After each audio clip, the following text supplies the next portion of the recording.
यहाँ पे fifth point है, पिछले पॉइंट में हमने पढ़ा कि इससे गवर्नमेंट का टैक्स रेवेन्यू बढ़ता है, लेकिन इसके अपोजिट इसका दूसरा पहलू ये भी है कि हाई इन्फ्लेशन होने से गवर्नमेंट का जो बजट है, गवर्नमेंट का जो ट्रेजरी है, उस पर भी लोड पड़ता है, डेफिसिट वाइडेंड होता है, डेफिसिट बढ़ता है। क्यों?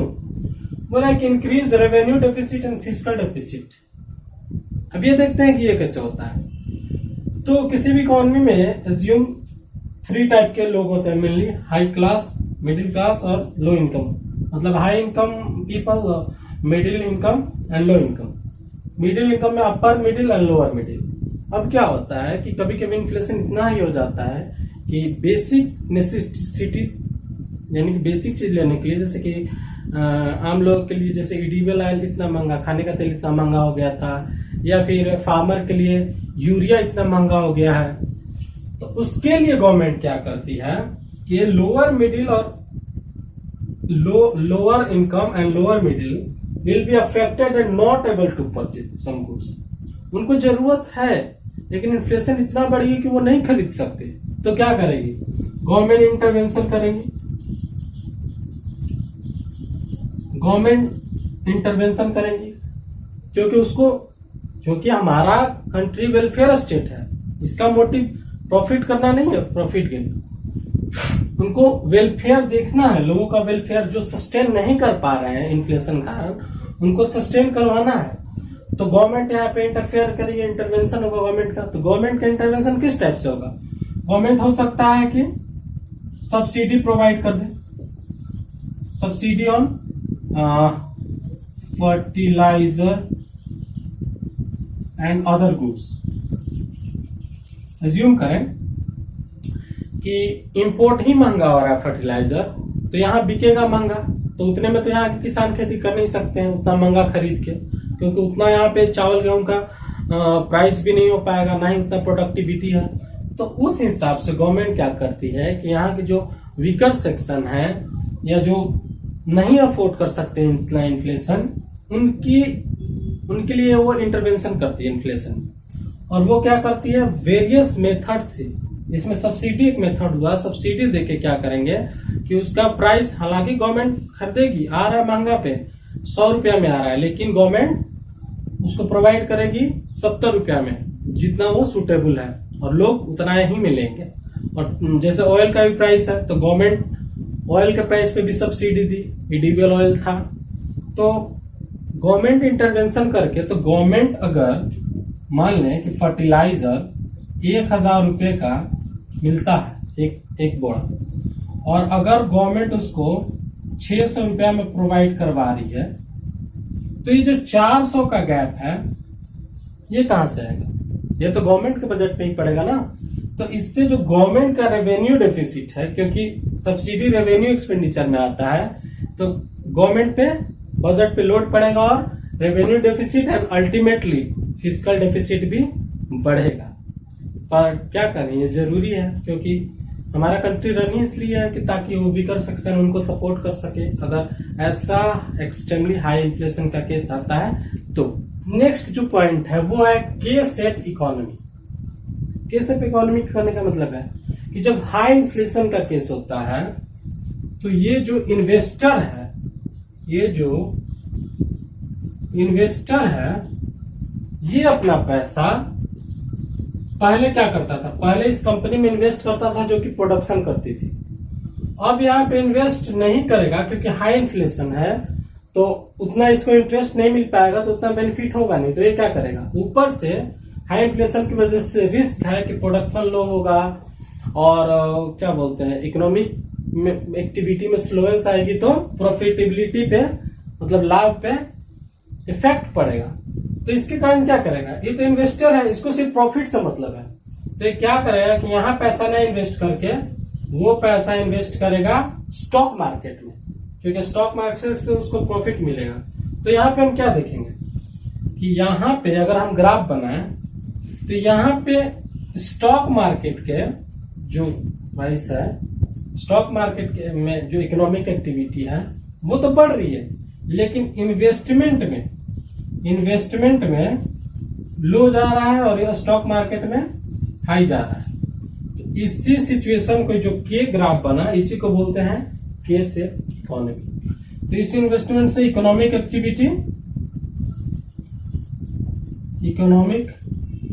एक्टिविटी लो होता है। ये सिचुएशन है आपके सामने, ये आप फिगर जरूर बनाए क्योंकि जब बाद में आप पढ़ेंगे तो आपको ज्यादा बेहतर ढंग से याद रहेगा और हमेशा के लिए याद हो जाएगा। मैंने क्या बताया कि ये इन्वेस्ट यहाँ पे पैसा नहीं करेगा क्योंकि यहाँ पे इसको प्रॉफिट नहीं है, और ये पैसा ये इन्वेस्ट करेगा स्टॉक मार्केट में। तो at the same time economy में क्या चल रहा होगा, इकोनॉमी में चल रहा होगा कि अगर हम ग्राफ पे देखें, अगर इसके रेफरेंस में देखें तो क्या हो रहा होगा कि ये जो स्टॉक मार्केट है इसमें तो इन्वेस्टमेंट भर के आ रहा है क्योंकि सब लोग अब उसी में इन्वेस्ट करेंगे क्योंकि प्रॉफिट वहां है। और जो इकोनॉमिक एक्टिविटी है जहाँ इन्वेस्टमेंट होता है फैक्ट्री में, जहाँ प्रोडक्ट बनता है, जिससे इकोनॉमिक एक्टिविटी रन होती है, वहां पे इन्वेस्टमेंट लो हो जाएगा तो इकोनॉमिक एक्टिविटी लो होगा। तो एट द सेम टाइम आपका इस टाइप का ग्राफ बनेगा जिसको के शेप इकोनॉमी बोलते हैं। अभी तक जो हमने पॉइंट देखा वो डोमेस्टिक कंटेक्स्ट में देखा, वो घरेलू मामले यानी देश के भीतर ही इन्फ्लेशन का, हाई इन्फ्लेशन का कैसा इम्पैक्ट हो रहा था वो हम देखा। इन्फ्लेशन एक्चुअली उतनी बुरी चीज नहीं है, इन्फ्लेशन एक्चुअली जरूरी है इकोनॉमी में बूस्ट के लिए, इकोनॉमिक ग्रोथ के लिए। लेकिन इन्फ्लेशन एक ऐसा दो मुहा तलवार है, डबल एज सॉर्ड है कि अगर वो ज्यादा भी होती है एक लिमिट से तो वो भी हानिकारक है, और कम होती है वो भी हानिकारक है। तो हम अपने इकोनॉमी के एक्टिविटी के अनुसार एक लिमिट सेट करते हैं जिसके रेंज में हमें उसको कंट्रोल करके रखना पड़ता है। तो हमारे यहाँ जो भी आरबीआई और गवर्नमेंट ने मिलके जो डिसाइड किया इन्फ्लेशन के लिए वो लिमिट है 4 ± 2।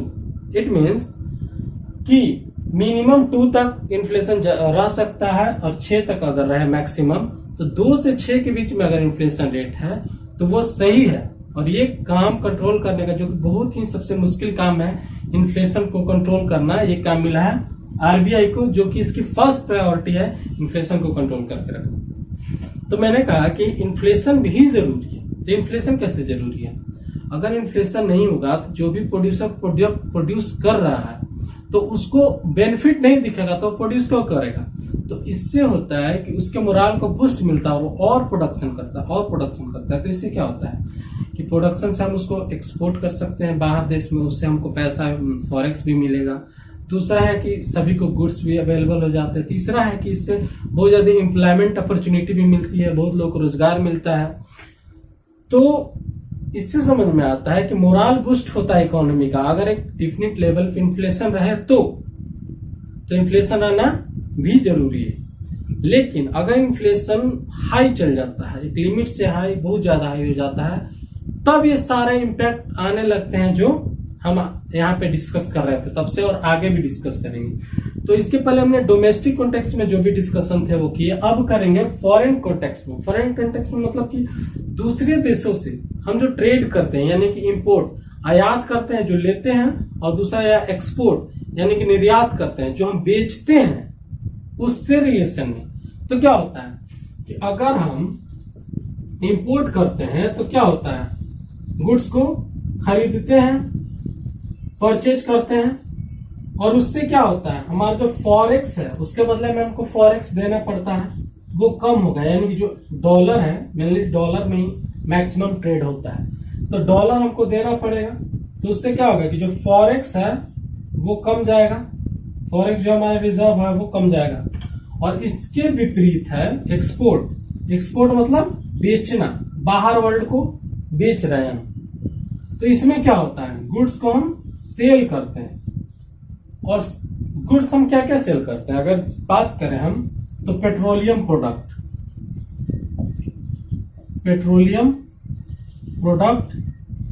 ज्वेलरी, स्टील, ठीक। तो आप सोच रहे होंगे पेट्रोलियम तो हम लोग इंपोर्ट करते हैं। जी हाँ, पेट्रोलियम हम इंपोर्ट करते हैं, लेकिन वो क्रूड ऑयल जो कच्चा तेल होता है वो इंपोर्ट करते हैं। उससे इंपोर्ट करके उससे बहुत सारा फिनिश प्रोडक्ट यानी कि पेट्रोल, डीजल, क्या बोलते हैं उसको, ग्रीस और मोबिल और बहुत सारी चीजें जो पेट्रोलियम से बनती है वो पेट्रोलियम प्रोडक्ट बनाकर हम उसको एक्सपोर्ट करते हैं, बेचते हैं। या ज्वेलरी, हम बहुत मात्रा में बाहर से गोल्ड इंपोर्ट करते हैं, खरीदते हैं और फिर उसका ज्वेलरी बना के एक्सपोर्ट कर देते हैं। तीसरा स्टील, हम बहुत बड़ी मात्रा में स्टील भी एक्सपोर्ट करते हैं। इससे क्या होता है कि अगर आप एक्सपोर्ट करते हैं मतलब सामान को बाहरी दुनिया में बेच रहे हैं, तो बेचते हैं तो क्या होता है, उससे हमारा यूएस डॉलर आएगा हमारे अकाउंट में, यानी कि गवर्नमेंट के अकाउंट में, आरबीआई के अकाउंट में। तो उससे क्या होगा, फॉरेक्स जो है, फॉरेक्स इन फॉरेन रिजर्व, वो इनरिच होगा। तो ये तो थी कुछ बेसिक बातें। अब आते हैं मेन पॉइंट पे कि जब हम फॉरेन कंपनी से या फॉरेन कंट्री से डील करते हैं, तो अगर हमारे कंट्री में हाई इन्फ्लेशन हो, अगर हाई इन्फ्लेशन हो हमारे कंट्री में, तो उसका क्या क्या इम्पैक्ट पड़ेगा। अगर मान लीजिए कि ग्लोबल वर्ल्ड है, ग्लोबल वर्ल्ड है और ये हमारा कंट्री है इंडिया, ठीक। तो अब क्या होता है, अगर यहाँ पे if inflation is too high, अगर इन्फ्लेशन बहुत ज्यादा हाई है, तो यहाँ पे क्या हो जाएगा, कॉस्ट ऑफ प्रोडक्शन हाई हो जाएगा। कॉस्ट ऑफ प्रोडक्शन मतलब कोई भी अगर हम सामान प्रोड्यूस करते हैं, मोबाइल बनाते हैं, घड़ी बनाते हैं, कुछ भी बनाते हैं, तो अगर हर चीज महंगा मिला, उसका रॉ मटेरियल महंगा है, मजदूर महंगा, ज्यादा पैसा मांग रहे हैं महंगाई के कारण, तो अगर हाई इन्फ्लेशन है तो हर चीज महंगा मिलेगा, तो कॉस्ट ऑफ प्रोडक्शन कोई भी प्रोडक्ट का बढ़ जाएगा। तो कॉस्ट ऑफ प्रोडक्शन बढ़ने से क्या होगा कि उसकी जो कॉम्पिटिटिवनेस है, वो कम हो जाएगी, यानी कि वो ग्लोबल वर्ल्ड में कम्पीट नहीं कर पाएगा। अगर मान लीजिए कि यही हम बात करें स्टील का, एक एग्जांपल में, हो सकता है या रियल कंडीशन से मैच करता हो या ना करता हो, बस हम एक एग्जांपल ले रहे हैं कि अगर हम बात करते हैं स्टील का, तो अगर स्टील का कॉस्ट ऑफ प्रोडक्शन हाई हो गया तो क्या होगा। अगर मान लीजिए कि पहले स्टील 1000 रुपए का 100 kg था, एज्यूम करते हैं, और यही हम क्या करते थे, स्टील एक्सपोर्ट करते थे बाहर, तो इसके बदले में हमको डॉलर मिलता था, एक्सपोर्ट करते थे। अब क्या हो गया कि इन्फ्लेशन की वजह से ये स्टील बनाने ही में लग गया 2000 रुपया, तो 2000 रुपया 100 kg का। तो अब क्या होगा, आप यहां बेच पा रहे थे क्योंकि आप 1000 रुपया में बना ले रहे थे, 1000 रुपया में आपको बेच रहे थे, तब वर्ल्ड में हर जगह बिक रहा था। मान लीजिए यूएसए ले रहा है या और भी कोई कंट्री, यूके ले रही है, आपका स्टील ले रही है, क्यों, क्योंकि आप सस्ता बना रहे हैं। अब आप सोचे कि आपके इकोनॉमी में हाई इन्फ्लेशन है और आपको स्टील बनाने में 100 kg 2000 रुपये लग गए, तो अब क्या होगा। अब एज्यूम कीजिए कि बाहरी वर्ल्ड में, जैसे मान लीजिए चाइना है, तो चाइना मान लीजिए कि 1200 रुपये पर 100 kg बना रहा है स्टील। आप 1000 रुपये बनाते थे तब इसको बेच पाते थे, अब क्या होगा, तब हम एक्सपोर्ट करते थे। अब क्या होगा कि एक्सपोर्ट तो होगा नहीं, क्योंकि ये अब चले जाएंगे चाइना के पास, क्योंकि at the end of the day क्या होता है कि जो हमें सबसे सस्ता मिलता है, अगर क्वालिटी सेम हो तो हम सस्ता ही लेंगे। तो वही होगा कि अगर आपकी इकोनॉमी में महंगाई हो जाएगी तो ये चले जाएंगे यहाँ, और ये तो चले ही जाएंगे। आपका तो ये है कि बाहर के लोग तो नहीं खरीदेंगे, यानी कि आपका जो एक्सपोर्ट है वो हो गया डाउन, आपका एक्सपोर्ट डाउन हो गया। तो आपका एक्सपोर्ट डाउन हो गया, यानी कि फॉरेक्स आना बंद हो गया, फॉरेक्स आना बंद हो गया। और दूसरा कंडीशन ये भी है, बाहर बेचना तो बंद हो गया, अब है कि आपके देश के लोग ही, आपके देश में जो कंपनी है, अगर उनको कोई कंपनी बनाना, फैक्ट्री बनाना है, तो वो भी आपसे स्टील नहीं खरीदेंगे, क्योंकि at the end of the day वो भी प्रॉफिट ही देखेंगे। तो वो 2000 रुपये का स्टील ना देख के वो भी लेंगे चाइना से ही 1200 रुपये वाला स्टील। तो क्या हो जाएगा आपको कि आपका एक्सपोर्ट तो गिर गया, ऊपर से जो चीज आप इंपोर्ट नहीं कर रहे थे, जो खरीद नहीं रहे थे, वो भी आपकी कंट्री खरीद रही है। तो उससे क्या होगा कि फॉरेक्स जो भी बचा खुचा था आना तो बंद हो ही गया, अब जो भी है वो भी कम हो गया।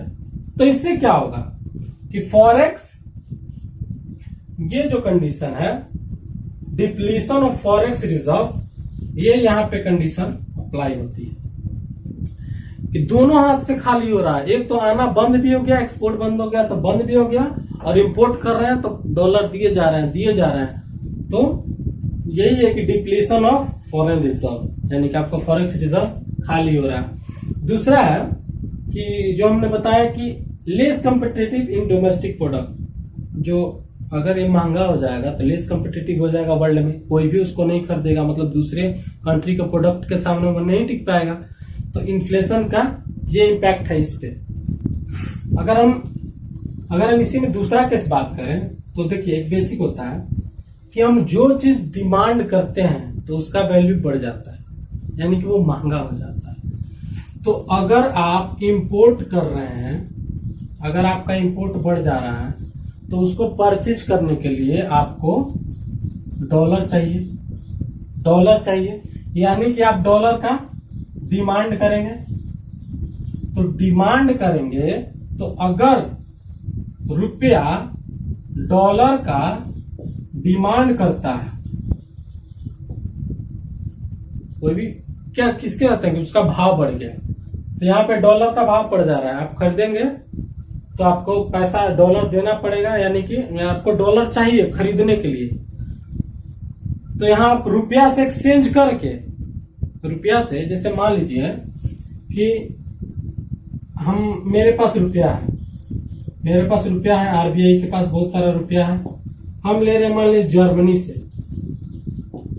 जर्मनी से कोई प्रोडक्ट ले रहे हैं, तो वो तो रुपया नहीं लेगी, वो लेगी डॉलर।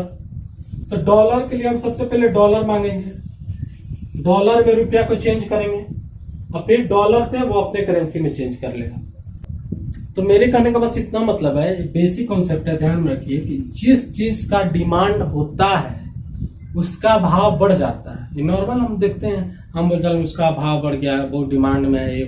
तो वही है कि जब हम इंपोर्ट करते हैं तो डिमांड बढ़ जाता है, तो यहाँ पे क्या हो जाएगा कि इसका जो वैल्यू है, डॉलर का वैल्यू है वो बढ़ जाएगा, और यहाँ पे जो वैल्यू है वो फॉल हो जाएगा। इसको ऐसे समझे कि जैसे मान लें कि $1 बराबर 75 रुपया था, लेकिन अब जब बहुत ज्यादा आप इंपोर्ट करते हैं तो $1 बराबर 80 रुपया हो जाएगा। तो ये होता है बहुत ज्यादा इंपोर्ट करने का और कम एक्सपोर्ट करने का घाटा कि आपके जो, तो ओवरऑल कहने का मतलब है कि आपके अकाउंट में जो फॉरेन का अकाउंट है, जो फॉरेन ट्रांजैक्शन के लिए आप जो अकाउंट रखे हैं, इसको बैलेंस ऑफ पेमेंट भी कहते हैं, उसमें फॉरेक्स चाहिए। अब जानते हैं कि बैलेंस ऑफ पेमेंट क्या होता है।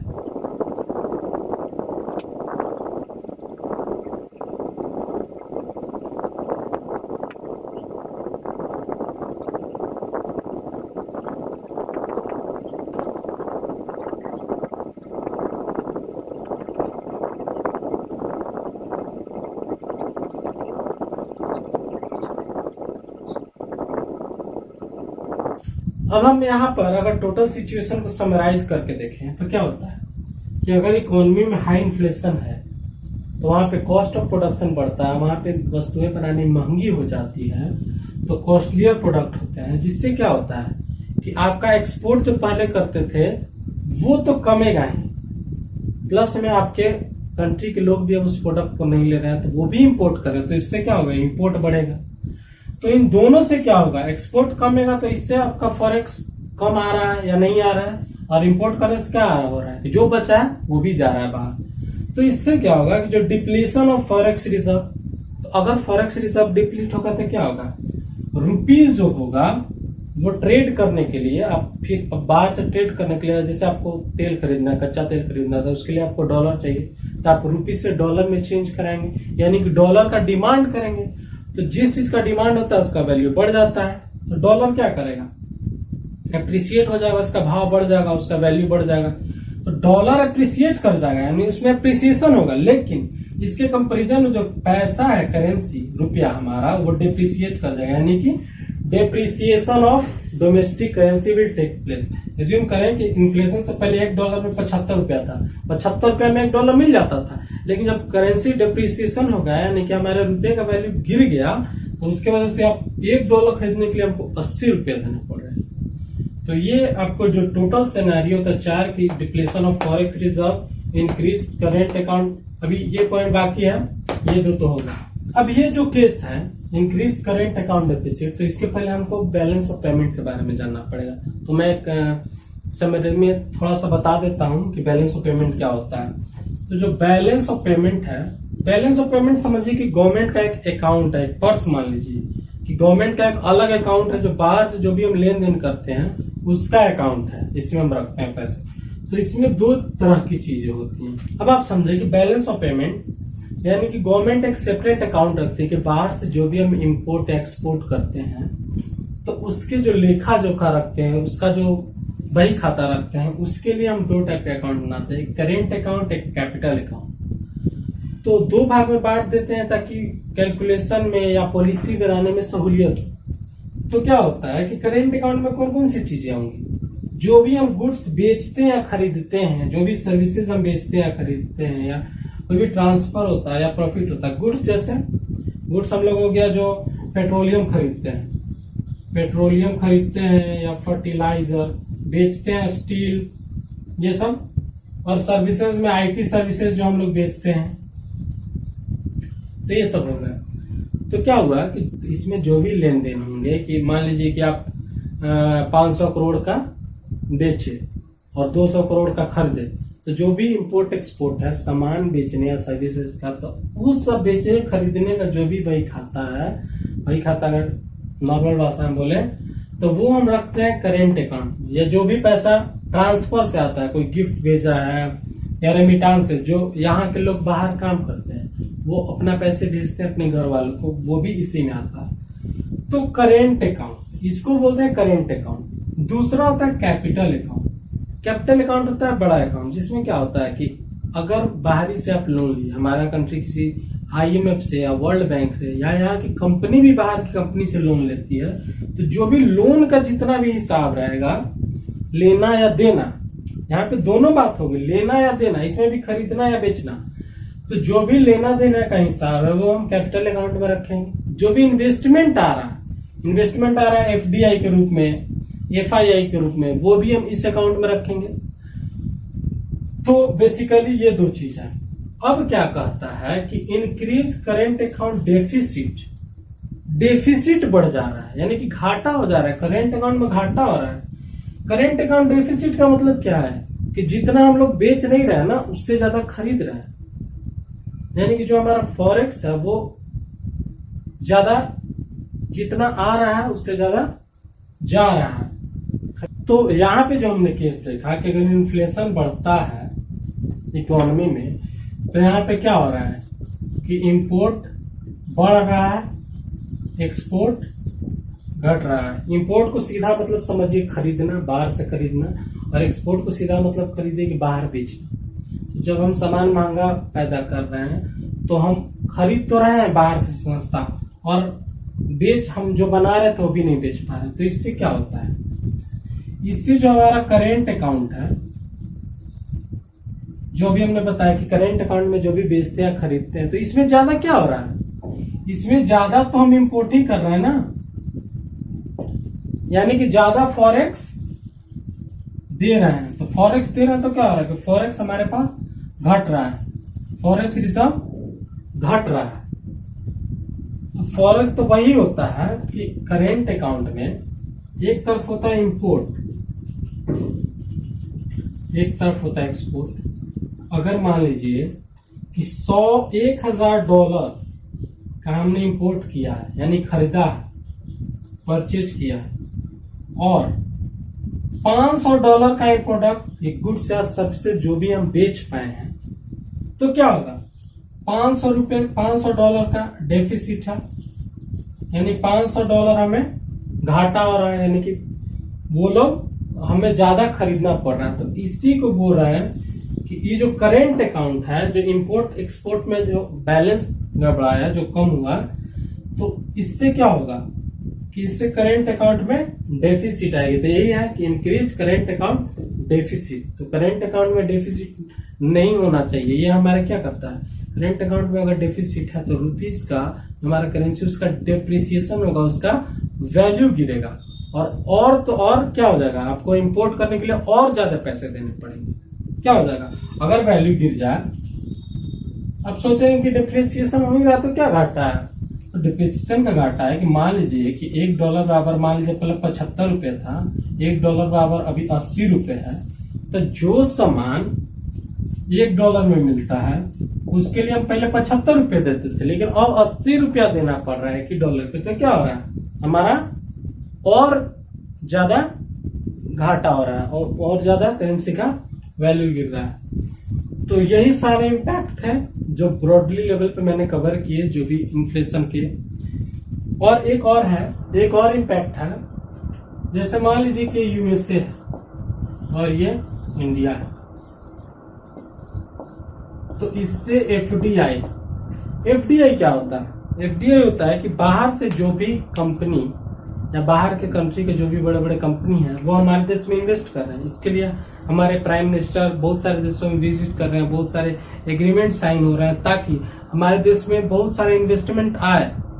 और उसके लिए यहाँ पे बहुत सारे पॉलिसी भी बनाए जा रहे हैं, जो पॉलिसी बिजनेस करने में बाधा बन रही है उनके लिए, उनमें डाइल्यूशन भी लाया जा रहा है और बहुत ही फेवरेबल कंडीशन यहाँ पे बनाया जा रहा है, बिजनेस एनवायरमेंट बनाया जा रहा है, ईज ऑफ डूइंग बिजनेस लाया जा रहा है ताकि यहाँ पे बिजनेस करने का एक अच्छा एनवायरमेंट हो और बहुत सारा इन्वेस्टमेंट यहाँ है। क्योंकि अगर इन्वेस्टमेंट आएगा तो भी यहाँ पे बहुत सारी एम्प्लॉयमेंट अपॉर्चुनिटीज मिलेगी। और जो इंडिया इतना बड़ा ग्रोइंग कंट्री, इतना बड़ा यूथ पॉपुलेशन है, तो ज्यादा पॉपुलेशन को एम्प्लॉयमेंट मिल पाएगा। तो अब क्या है कि यूएसए से एफडीआई आती है। तो एफडीआई मतलब ढेर सारा पैसा आया यहाँ इंडिया में कोई कंपनी में इन्वेस्ट करने के लिए, या नया कंपनी खोले या पुरानी कंपनी में ही इन्वेस्ट करें। मान लीजिए कि एक मोबाइल की कंपनी खोलती है, लेकिन अगर इंडिया में इन्फ्लेशन बहुत ज्यादा हाई है तो क्या होगा, इसका बनाने का कॉस्ट क्या हो जाएगा, बहुत ज्यादा हाई हो जाएगा। तो हाई हो जाएगा तो क्या होगा, कोई नहीं खरीदेगा इसका मोबाइल, चाइना से सस्ता मोबाइल खरीद लेंगे। तो इससे क्या होगा कि जो एफडीआई आ रहे थे वो रुक जाएंगे और जो पहले से थे भी वो भी भाग जाएंगे।